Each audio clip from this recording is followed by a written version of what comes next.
Hey, good morning from Costa Rica, somewhere around January 19th or so. So I just want to talk about a few random ideas again. There's a lady behind me, she's on her speakerphone.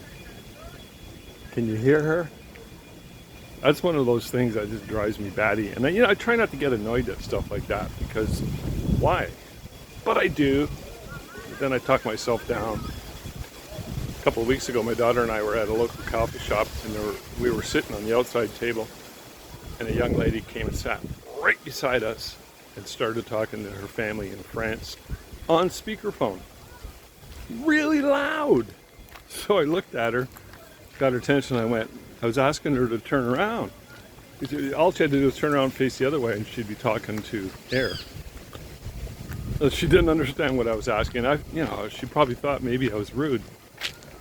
But anyways, that's just one of those things. What do you think? I've actually done similar stuff in movie theaters.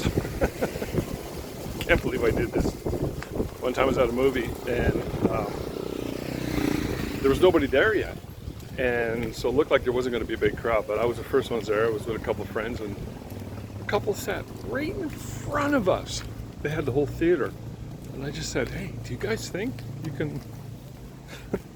I really offended them. Anyways, so I want to talk about how hope is not a strategy.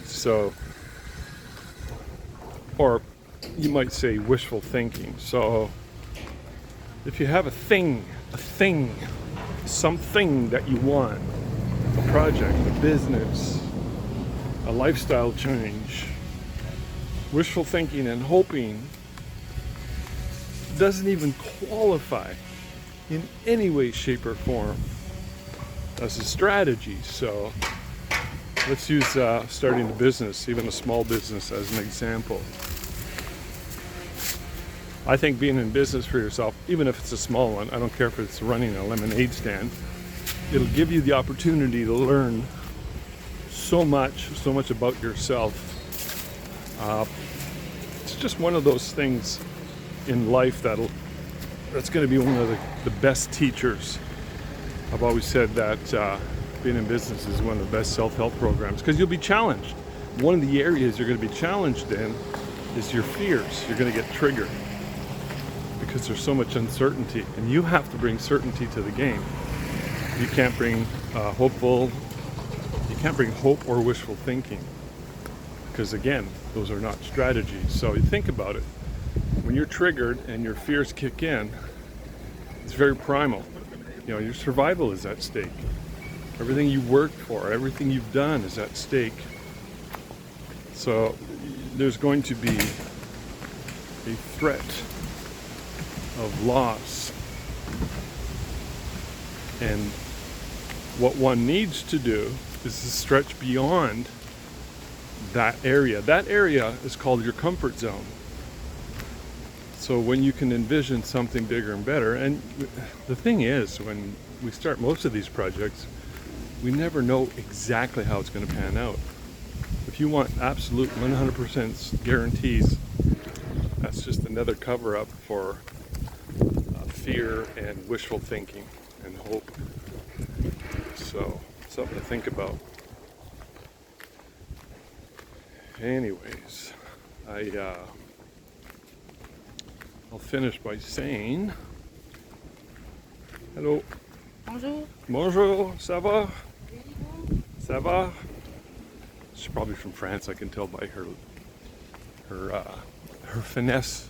Well, she could be from Quebec, just a more finesse French. But there's a difference between France French and Quebec French. Just checking the time here. So anyways, I'm almost done. Yeah. So think about it this way. Everybody has two versions of themselves. Who you are today and who you are tomorrow. And you want to have a more expanded version of yourself tomorrow. And if you have that, then you can look at the obstacles, look at the direction, and ask yourself, what do I need to do to overcome these obstacles? In order to achieve that more expanded version of myself, without grasping onto an unrealistic expectation, which is going to give you problems. So yeah, real strategies are teachers. False strategies are nothing more than hope. Hope is not a strategy, nor is wishful thinking. That's reserved for children and those who are wrapped in fear and delusion. So, all right, that's all I got for now. Thanks.